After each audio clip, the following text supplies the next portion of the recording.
I'm Lusen, they, them. And yeah, so I'm an interview and negotiation coach. And what that means is I help people ace their interviews and negotiate their compensation. And one of the things that I've learned doing this is that people don't really like to negotiate. And even when we know that it works for other people, it can still be really difficult. And so in this talk, I'm going to go through some tips to help you negotiate compensation. But before I dig in, I want to just first address what are some of the things that are holding us back. So, why not negotiate? Okay, one of the first things that can happen is that you're pretty happy getting a job offer. It's you're like, oh, I really want to work here. They're going to pay me some money that I'm content about. So that's a good place to be. But hey, why not negotiate? If you could earn more for doing the same work, why not? Part of negotiation skills and self-advocacy is empowering yourself to make intentional decisions so that you can decide what works for you. And explore all of your opportunities that might even lead to more happiness, right? Another thing that holds people back is just cultural socializations. Hey, it's a little taboo to talk about money. I might be embarrassed asking for more. Sometimes just based on our upbringing and different experiences we have, we might not be learning negotiation skills. We might, in fact, be learning other great skills for our jobs, like how to collaborate and fit in and compromise. But hey, why not also learn to negotiate, right? Everyone can do it. Let's not leave it up to where you happen to grow up and the experiences you've had. 3, fear.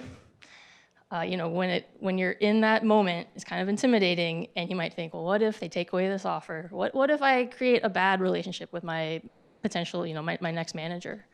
And in my experience, this never happens. When you're developing negotiation skills, part of the point is that you're doing it. It's a constructive relationship building. It's actually going to help you build a stronger relationship. It wouldn't be very effective if the negotiation tactics were to be kind of like aggressive and mean and destroy things. Yeah, so, and again, you want it to be, the whole point is to empower you to make intentional decisions so that, you might decide, what, I don't want to negotiate here. This is a particularly too risky situation, or I have my eye on a bigger prize. But, you're making an intentional decision, not acting out of fear. Bullying. Okay, look, everyone in the hiring space, they're doing the best they can with the work they're trying to do. There's still some anti-patterns. For example, exploding offers. Maybe a recruiter says, here's your offer, but I need you to accept it by tonight, or it disappears. Sometimes I've had clients that are experiencing some, pretty aggressive and kind of mean communication. They're getting bullied into making a decision. And the truth is that is a very difficult situation to be in. It's very, you can feel bad. That's why having a negotiation coach can be helpful. But just because something's difficult doesn't mean you shouldn't negotiate, right? Don't let them win. Okay, trust, misplaced trust. So this can stop some people from negotiating.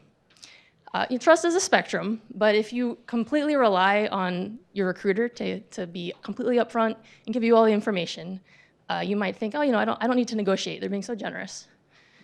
And recruiters, hiring managers, largely the goals are overlapping. People really are, everyone's trying to build a good team and hire great people, and they want you to succeed. They're not out to get you, that's for sure. But sometimes it turns out that if you don't ask about a signing bonus, it just doesn't materialize. And some people ask and they get it. So, why not ask, right? Sometimes we hear, people say, this is our ladder and we don't make exceptions. And sometimes that's true. And then sometimes, 2 days later, that exception happens. And if there's going to be exceptions, why not you? Why not ask those questions? Okay, lastly, another reason that people don't negotiate. So at Lusen Mendel, we've broken the hiring process into 3 stages.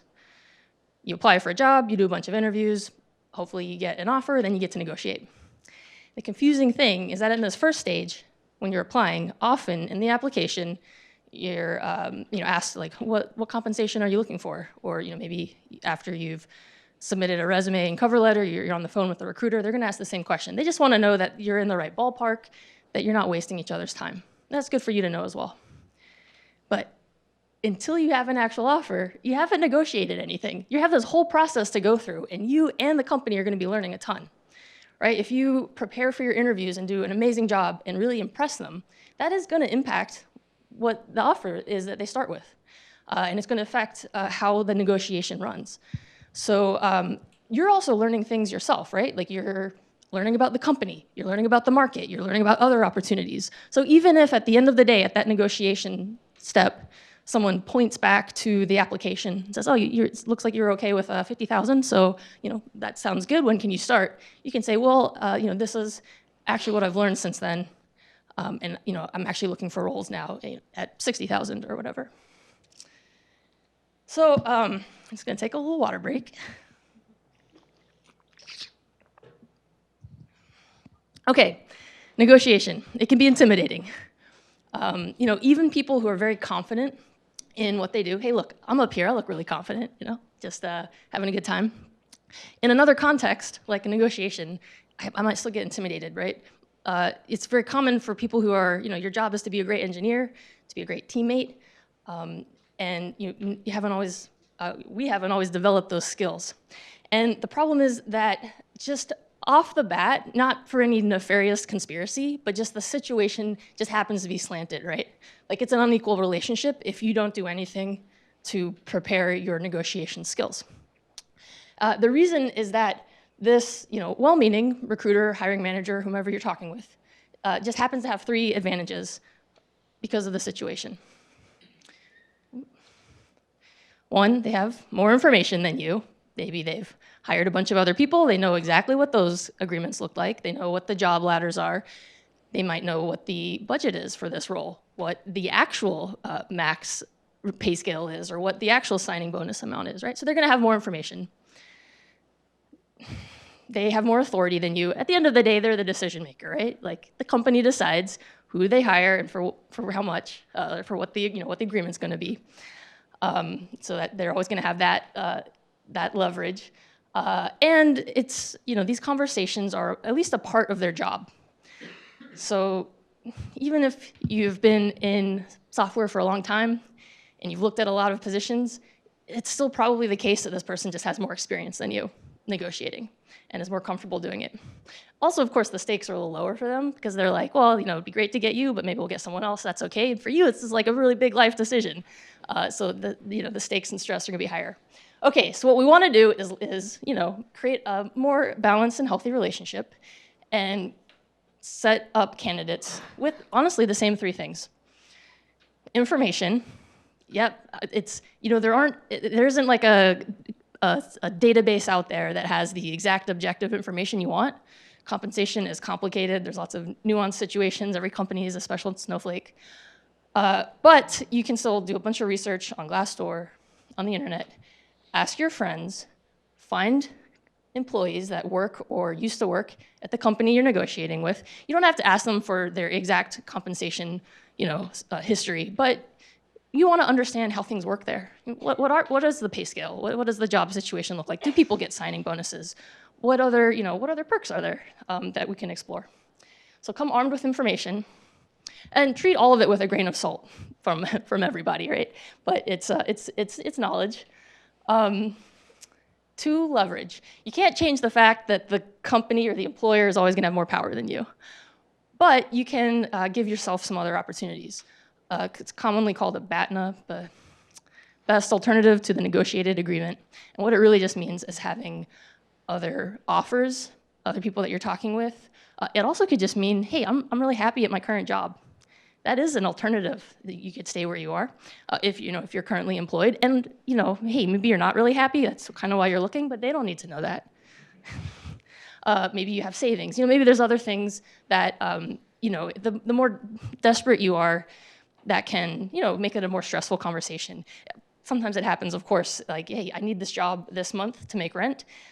Preparation is still going to be helpful, but you might make an intentional decision to lower that risk. And lastly, negotiation skills. Okay, so that's going to be helpful as well. So let's dig in. Let's negotiate. What are those skills? First of all, be positive. We're going to talk about this back and forth and what to say here and what to say there. And don't forget at the end of the day to come back to the fact that the prize is that you're trying to get this awesome job.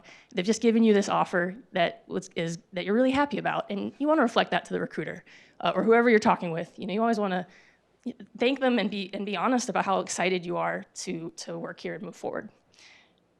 But just because you're being positive, it doesn't mean you're saying yes. It could feel like it sometimes. But you're not saying yes, you're not saying no until you've explored two things, until you've done the following two things and have then made a decision. One, you gotta share your needs and your goals so that this other person can work with you to find what actually works, or they can be an advocate for you higher up. And this also, of course, means you can do a lot of introspection beforehand to figure out what do you want and what are important numbers for you. And then two, you want to ask questions, explore options, and get more information. And you're going to be doing this as a conversation, and then you'll be ready to make a decision. So let's try some examples. Okay, so remember, first of all, be positive. The recruiters just said, "Oh, we're so excited for you to join this company, and we'd like to give you this offer for $80,000." And you can say, "That is great. I'm really excited to have that offer. Thank you." And that is great, and I'd love to join, but I'm looking at roles that are around 90,000. So assert what you're looking for. And this might be something that you've predetermined. Maybe 80,000 was your hopeful wish, dreams come true, and you're thinking, well, I'll just raise that a little bit, see what happens. Okay, so we get to the middle of the negotiation. Now, there's one option is that the recruiter says, "Oh, great, yeah, 90,000, we can do that. So what would your start date be?" And I'd be like, "Oh, dang. I wish I'd said I'm looking at roles at 100,000. Which you might want to say out loud. You might want to ask that question. You might want to use some of these tips for the middle period to maybe explore that a little bit. That seemed kind of fast. How high can you go? Okay. So, but let's suppose that the recruiter says, "Wow, that's a lot higher than what we can do." How do you respond to that sort of thing? Okay, so I'm going to give you a bunch of just different examples. Hey, can we meet in the middle? It's a classic negotiation, right? How high can you go? Let them put some more cards on the table.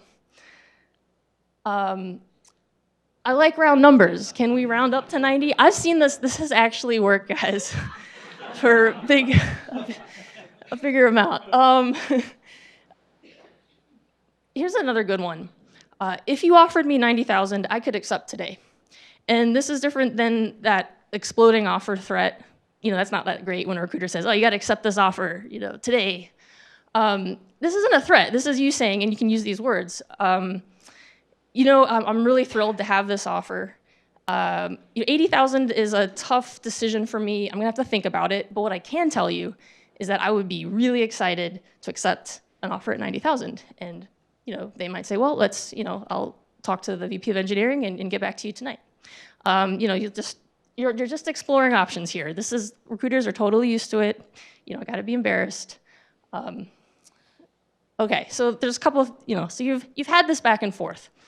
Maybe even the recruiter has gotten to 85,000, but they're saying, that's really the top of our ladder, and I really can't make any exception here. End game. So what do you do next?